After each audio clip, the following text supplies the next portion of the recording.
ये जो है जी। ना जेलसी, हसद करना, जेलस होना, रिजेंटमेंट्स, हुँ, बैड फीलिंग रखना, कंफर्टेबल फील ना करना, किसी की खुशी में खुश ना होना, जी, ये सब के सब नॉर्मल बिहेवियर्स नहीं है। जी। यानी अगर आपको ये लगता है, यानी किसी दौर में आपको पता है कंपेटिटिवनेस को बड़ा पसंद किया जाता था जी, कि आप अगर जेलस हो रही हैं तो इसका मतलब है कि फिर you will achieve something, you will achieve better than that person. जी, लेकिन ये ऐसा नहीं है, जी। क्योंकि जेलस होने वाला, रिजेंटमेंट्स रखने वाला या नेगेटिव थॉट्स या नेगेटिव अप्रोच रखने वाला कभी भी ग्रो नहीं कर सकता, हुँ, क्योंकि वो उसी ही माइंड सेट में रहेगा कि मैं इसको फिर जवाब कब दूं, जी, इसको इसका मज़ा कैसे किरकिरा करूं, हुँ, इसको बैड फीलिंग कैसे दूं, इसकी खुशी को कैसे ख़राब करूं। जी, और जी। जो ग्रोथ माइंडसेट के साथ नहीं है तो उसकी तो समझिए अपनी ग्रोथ तो बिल्कुल कंप्रोमाइज़ हो गई ना। बिल्कुल ऐसा ही आपने बड़ी ही इम्पोर्टेंट बात कही है।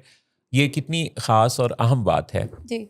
बाज़ औक़ात हम कोई बड़ा ख़्वाब रखते हैं, बड़ा ख़्वाब देखते हैं, बड़ा मंसूबा प्लान करते हैं हुँ, और हम उसको डिस्कस करना शुरू हो जाते हैं किसी छोटी सोच के हामिल शख़्स से, हुँ, जिसको उसका कॉन्सेप्ट ही नहीं होता। हुँ, उसके समझने की सलाहियत ही उसकी अभी बेदार नहीं हुई होती। तो क्या होता है कि आपका जो बड़ा ख़्वाब है ना, हुँ, वो मलिया मेट हो जाता है, क्योंकि उसके अंदर करने के जो ख़्वाब हैं, वो बुनने की बजाय आप उसके मुमकिन ना होने की सोचों से भर दिए जाते हैं। हुँ, चुनांचे ये बात बहुत ही याद रखने की है और हुँ, गौर व फ़िक्र के साथ इस पे अमल करने की ज़रूरत है कि हम जब भी कोई बड़ा ख़्वाब देखें, कोई बड़ा मंसूबा बनाएँ, कोई प्रोजेक्ट स्टार्ट कर रहे हों, तो हुँ, उसको जो हमने डिस्कस करना है, हुँ, वो सिर्फ़ उसी से सलाह-मशवरा करना है, डिस्कस करना है, जो उसके पूरे कॉन्सेप्ट को समझने की सलाहियत रखता हो। ये ना हुँ, हो कि आप अपनी जगह पे बिल्कुल ठीक हों और हुँ, बहुत ज़बरदस्त तरीके से राइट डायरेक्शन पे चलने के लिए